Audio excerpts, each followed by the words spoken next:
आज की वीडियो में हम बात करने वाले हैं 55th जीएसटी काउंसिल मीटिंग के रिकमेंडेशन के बारे में। 55th GST council meeting Rajasthan के जैसलमेर में इस बार हुआ और हम आज इस वीडियो में डिस्कस करने वाले हैं कि वहाँ पे क्या क्या रिकमेंडेशंस आई हैं। उस पर हम देखेंगे कि जो भी इम्पोर्टेंट रिकमेंडेशंस हैं आज इस वीडियो में मैं आपको इजी लैंग्वेज में एक्सप्लेन करूंगा।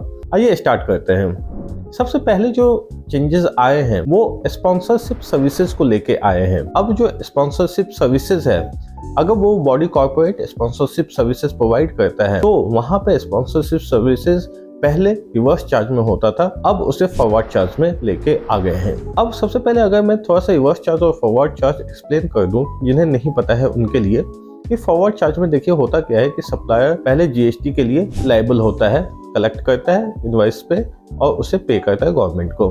रिवर्स चार्ज में ऐसा नहीं होता। रिवर्स चार्ज में जो लायबिलिटी होती है, ये लायबिलिटी जीएसटी की पेमेंट करने की शिफ्ट की जाती है रिसीवर पे। फॉर एग्जांपल आईपीएल में जो स्पॉन्सरशिप सर्विसेज थी टाटा ग्रुप को मिली थी।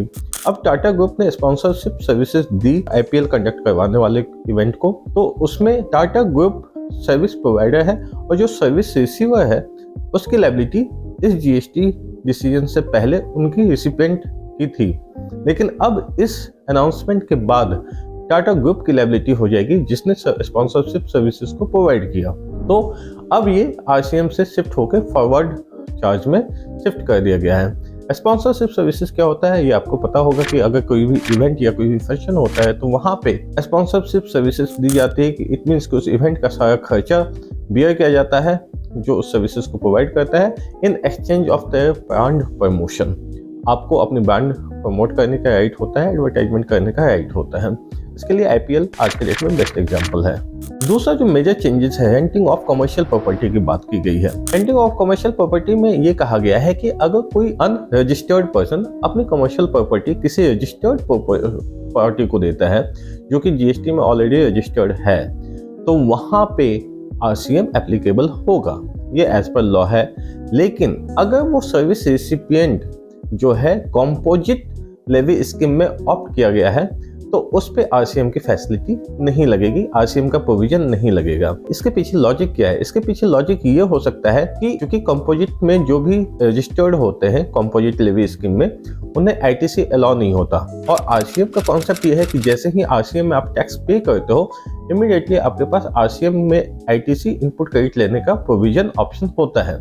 तो जब आप आईटीसी नहीं ले सकते क्योंकि आप रजिस्टर्ड हो कंपोजिट लेवी स्कीम में, तो आप पे आरसीएम इंप्लीमेंट करने का कोई मतलब ही नहीं होता। तो गवर्नमेंट ने इस बात को अपने काउंसिल मीटिंग में रिकमेंड करके क्लियर कर दिया है कि भाई जो आरसीएम में एप्लीकेबल वो लोग नहीं होंगे जिनकी कंपोजिशन लेवी स्कीम में रजिस्ट्रेशन है और वो रेंट पे लेते हैं कोई सी कमर्शियल प्रॉपर्टी को, तो वो लायबल नहीं होंगे आरसीएम में जीएसटी पे करने के लिए। अब सबसे इम्पोर्टेंट कार इंडस्ट्री के लिए जो ओल्ड कार में डील करते हैं उनके लिए, अगर कोई डीलर या कोई ट्रेडर ओल्ड कार में डील करता है, इट मीन्स वो किसी इंडिविजुअल से या किसी से भी ओल्ड कार बाय करता है और उसको प्राइस इन्फ्लेट करके थोड़ा सा मार्जिन रख के उसे बेचता है और वो अपनी अर्निंग करता है। फॉर एग्जाम्पल 10 लाख में अगर वो कोई ओल्ड कार खरीदता है और उसे 12 लाख में बेचता है तो उस 2 लाख पे जीएसटी का प्रोविजन है। बट अब ये जीएसटी का रेट 12% से बढ़ा के 18% कर दिया गया है।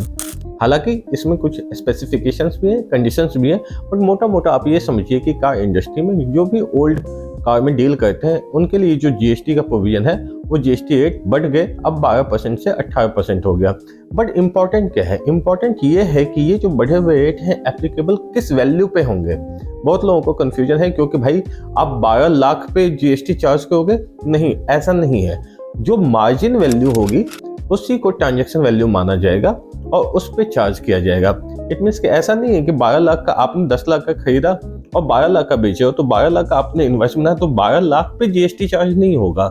जीएसटी चार्ज होगा उस डिफरेंशियल अमाउंट पे, 2 लाख पे 12 - 10, 2 लाख, उस मार्जिन पे आपका जीएसटी रेट 18% लगेगा, ना कि 12%। तो यहाँ पे कंफ्यूजन दूर करने की बात है कि जो जीएसटी बढ़ा हुआ रेट है 18% वो मार्जिन्स पे होगा, डिप्रिसिएटेड वैल्यू पे होगा, ना कि आपके कार की एक्चुअल वैल्यू पे। फर्दर यहाँ पे थोड़ा सा स्पेसिफिकेशन ये किया गया है कि पेट्रोल व्हीकल जिनका कि इंजन कैपेसिटी 1200 सीसी से ज़्यादा है उन्हीं को कंसीडर किया गया है। और जिनकी साइज 4000 mm से ज़्यादा है, उसे और फर्दर डीजल व्हीकल में जिनका कि इंजन कैपेसिटी 1500 सीसी से ज़्यादा है और जिनका साइज 4000 mm से ज़्यादा है, तो उन्हीं गाड़ियों को, और साथ में इलेक्ट्रिक कार और एसयूवी भी अब इसमें इन्वॉल्व होंगे।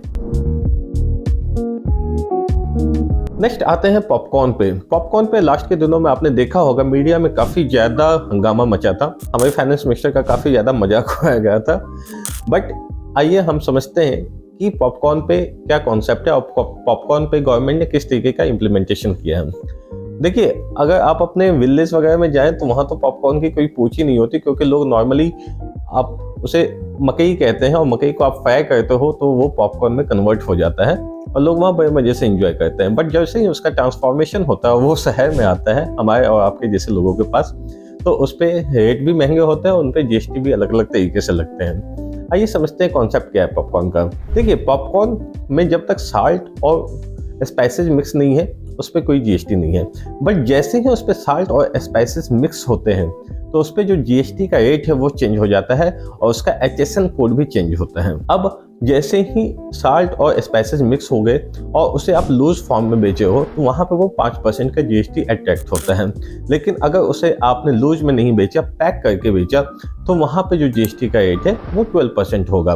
बट इसी में थोड़ा सा गवर्नमेंट ने इस बार और एक्सप्लेनेशन दिया है कि भाई अगर उसमें साल्ट और स्पाइसेस नहीं, उसमें शुगर मिक्स करते हो, फॉर एग्जाम्पल कैरेमल पॉपकॉर्न, तो वहाँ पे जो आपका जीएसटी रेट होगा वो 18% होगा। और गवर्नमेंट ने ये कहा गया है कि ये टैक्स पहले से ही है, हम बस आपको एक्सप्लेन कर रहे हैं और आपको क्लैरिफाई कर रहे हैं, कोई नया टैक्स रेट नहीं लगा रहे पॉपकॉर्न पर। तो this is the whole concept और इसके लिए मीडिया में काफ़ी ज़्यादा हंगामा हुआ था, but this is the concept जो कि आपको आगे ध्यान रखना है। तो आप शुगर या कैरेमल पॉपकॉर्न खाने की जगह आप सॉल्टेड या स्पाइसेस वाले पॉपकॉर्न थोड़ा प्रेफर कर सकते हैं, क्योंकि वो थोड़ा सा आपको जीएसटी में सस्ता पड़ सकता है। जोक्स अपार्ट, नेक्स्ट एक इम्पॉर्टेंट क्लैरिफिकेशन आया है पेमेंट एग्रीगेटर को लेके। देखिए, जब आप कोई ऑनलाइन पेमेंट का ट्रांजेक्शन करते हो ना, तो वहाँ पे दो लोगों का बड़ा रोल होता है। एक रोल होता है जो पेमेंट एग्रीगेटर होते हैं और एक रोल होता है जो पेमेंट गेटवे होता है। दोनों ये सर्विसेज अलग अलग हैं, ये हमें समझना है। पहले हम लॉ समझते हैं कि लॉ में क्या बताया गया है, इस काउंसिल में इन्होंने क्या एक्सप्लेन किया है। इन्होंने ये कहा है जीएसटी काउंसिल में कि भाई हम आपको एग्जेम्पशन, जो कि एग्जेम्पशन नोटिफिकेशन 2017 में पहले से आ चुका है, कि वहाँ पे 2000 रुपये तक की अगर कोई ऑनलाइन ट्रांजेक्शन है तो वहाँ पे हम आपको 2000 रुपये तक की ट्रांजेक्शन पे कोई जीएसटी चार्ज नहीं करेंगे। बट ये जो एग्जेम्पशन है वो सिर्फ उन्हें दिया जाएगा जो भी RBI रेगुलेटेड पेमेंट एग्रीगेटर हैं, ना कि किसी पेमेंट गेटवे को। अब RBI रेगुलेटेड पेमेंट एग्रीगेटर होते क्या हैं? पहले तो पेमेंट एग्रीगेटर समझते हैं। पेमेंट एग्रीगेटर वो लोग होते हैं, वो प्रोवाइडर होते हैं जो कि कस्टमर से फंड्स को कलेक्ट करके, कस्टमर से अमाउंट कलेक्ट करके आपके मर्चेंट के अकाउंट्स में ट्रांसफर करते हैं और सेटल करते हैं। इनके पास फंड सेटलमेंट करने का राइट होता है। फॉर एग्जांपल पेटीएम और फॉर एग्जांपल फोन पे। ये पेटीएम और फोन पे जितने भी मर्चेंट देखते हैं आज की डेट में, आप बारकोड यूज करते हैं तो आपके प्लेटफॉर्म पे ये कलेक्शन होता है डिफरेंट कस्टमर से पूरे दिन भर, और अगले दिन वो आपके अकाउंट में सेटल कर दिया जाता है। तो ये exemption RBI regulated payment aggregator को ही प्रोवाइड की जाएगी और जो पेमेंट गेटवे होता है उसे प्रोवाइड नहीं की जाएगी। तो पेमेंट गेटवे क्या है?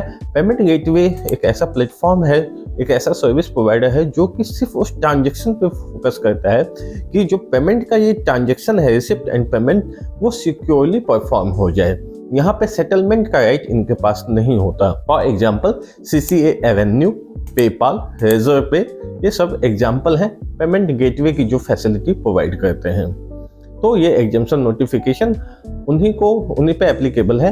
ये 2000 तक की ट्रांजेक्शन के जीएसटी का एग्जेम्पशन उन्हीं पे एप्लीकेबल है जो कि RBI रेगुलेटेड पेमेंट एग्रीगेटर है, ना कि पेमेंट गेटवे।